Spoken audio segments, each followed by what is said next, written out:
Hello everyone, and welcome to the Brickformula review of LEGO set A679 Tokyo International Circuit. It has 842 pieces for ages 7 to... whoa, I can't see. Oh well. It's from Cars 2, brought to you by Disney and Pixar, and this set retails for $89.99. Here in the front, we see the cars driving in the wrong direction, but it's okay, I understand. It's all about taking a good picture for the front of the box. It wouldn't look too good, we just saw their behinds, right? Well, I would think so. Here are the cars, and if you want to know their names, they have it on the back here. And we have Pity 1, Pity 2, Guido, we have Francesco, Shu Todoroki. I could be pronouncing it wrong, and if I am, please forgive me. The World Grand Prix, Lightning McQueen, Classic Mater, and we have Luigi. Also on the back, we see some playability features, and then on the bottom over here, we have a pretty cute picture of Guido over there. I thought that was nice, and I'll talk about this set in more detail coming up. First, we'll take a look at McQueen, and this is the World Grand Prix version of him.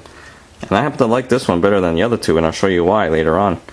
Here on the top it says Lightning McQueen, go figure, World Grand Prix. And on the front here it says Hudson Hornet, Piston Cup. I like how it looks pretty serious too, nice details. Same thing for the side, really nice. And here's the bottom, nothing special. I especially love the way they made the back here, and let me show you why. Okay, we have the classic version of McQueen there, and radiator springs. As you can see, they made the spoiler like this. Okay, and I don't really like it. It looks weird. It might come in handy if you want to pass some gas to your opponent who's behind you, and you just want to wave it off to them. Okay, but that's not very nice. And I still like this one better, much better. And plus you can see the taillights over here too. And this looks like a race car. Alright, and I guess while we're here, we can see the difference between the three. Okay, obviously the eyes are different, the top, the tail, just about everything. Okay, all the plates are different. And there we go. Okay, let's take a look at Francesco. And here he is.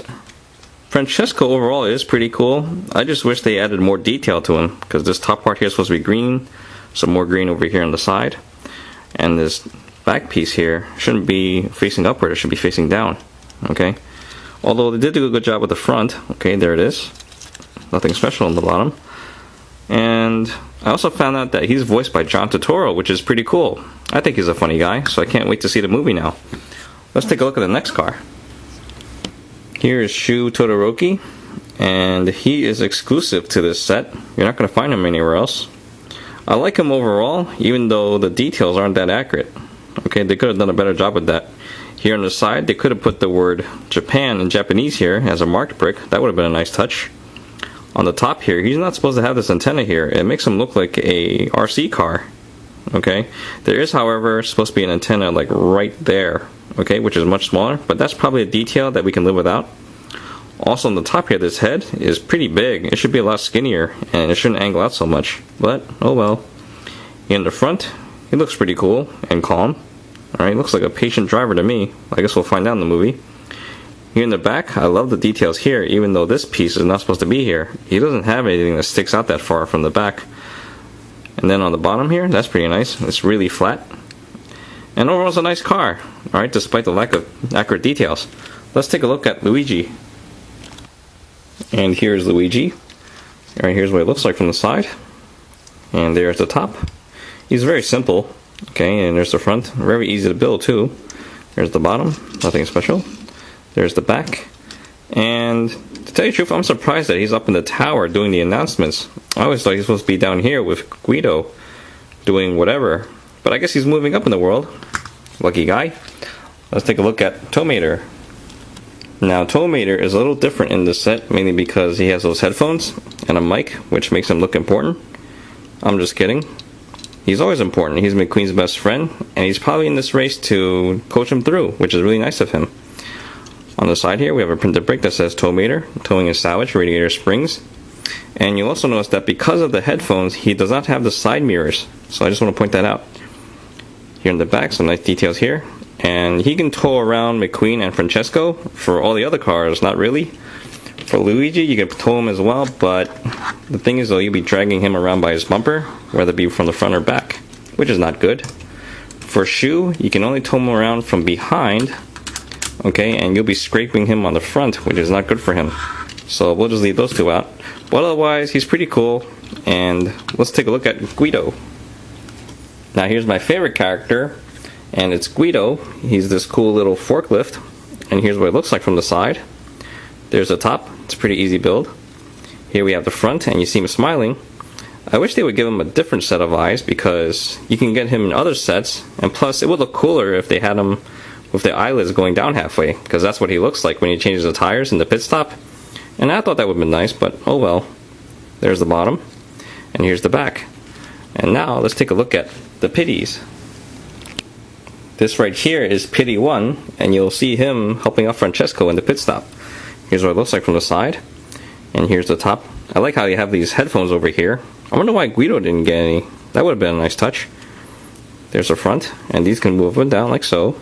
Okay, and here's the back, and there's the bottom. Not much to them. Let's take a look at Pitty 2. Now Pitty 2 has the same face as Pitty 1, and there we go, it's a printed brick. And here's the side, and here's the top. I really love these headphones. Okay, they're not made of the frying pans like the other ones. These are much bigger. Okay, and I especially love this cap here. That's a nice touch, and overall it's pretty cool. Okay, there's the bottom, and there's the back. Alright, and he's the one that you'll see helping out Shu in the pit stop. Alright, now to take a look at the props back there. Here we have the props, and they go to the side of the main building. The reason why I call them props is because, well, that's what they are. Alright, they're really simple, and they go in the background. There's no playability, and as you can see on the back here, it's pretty hollow. Okay, it's a really simple build, and they just stand there. Alright, and this is the pit stop for Italy. Okay, so you'll see Francesco down there every now and then. Over here is the one for Japan, and it's built exactly the same way, just different colors. Here's the back. What I do like though is that it comes with this lantern on the top here, which is a nice touch. But otherwise, they're okay. Let's take a look at the main building, because that's slightly different. Now here's the main building, and it's also a prop, just like the other two, because there's not much playability to this. This is the pit stop for McQueen, and up here, I just want to point out that this part can be removed, like so. It's only held by these two studs over here. And it can be removed, not for extra playability, at least I don't think so, but because it's easier to build this by itself and then put it on top, because in my stop motion when I built this on top, this whole bottom half would collapse. Alright, so I just want to point that out. Now this bottom half is built the same way as those props there. You see it's hollow back here. The only thing different is the colors and the roof. Okay, it comes with a lantern and a flag, so that's nice. This part up here is really simple. This is where you put Luigi to do the announcements. And that's that, okay? You can just put this back on top here, and there we go. Now to talk about the accessories and the finish line. Here we have the accessories, and you get to build two of these lane dividers. Okay, they're very simple, so there's really no need to talk about that in length. Next we have the three tanks. They're built exactly the same way, just different colors. What you'll notice is that they all share the tools, okay? Which I thought was strange, because I know I wouldn't want to share my tools with my opponents in the same race. Okay, what if they use up the battery in the power drill? Then what? I'm screwed. Okay, but then again, it's probably better this way, because if we had to get two extra sets of tools for everyone, it'll drive up the price on the set, and we don't want that. So in the end, I'm pretty happy with this. Okay, here's what it looks like from the back, and there we go. Let's talk about the finish line. Finally, the finish line. And they're off. Okay, as you can see, they both fit just nicely. Now looking at the side here, this is the line divider for Francesco. Okay, and up here we have the light, which is pretty simple, and up here you get stickers that put numbers 1 through 4 here to show which lap you're on. Okay, you just rotate it to show which one you're on. Okay, over here we get a camera, which does not do photo finishes, because if you aim it at the line, well, you can't see it. Down here we have another traffic light, and that's it. Okay, it's pretty wobbly, but not that bad either. As long as you leave it like this, it's fine. Okay, now to look at the set all together. Overall, it's not a bad set. I think kids will enjoy this. For the adults, probably not so much. Okay, unless you're a Cars 2 fan. Okay, you do get a lot of cars in here, even though you can get some of them in other sets. But it is nice to get them all in one, especially since the value is pretty good. My only real disappointment is that these props could have used a platform over here on the inside. This way I can reuse these and put minifigures in there. So this way I can have other races with different cars. But, oh well, I guess they'll just have to stand there and maybe have to take them apart and reuse them for something else. But overall, it's not bad. Okay, and that sums up my review. I hope you guys enjoyed the show, and I'll see you guys next time. Thank you for watching.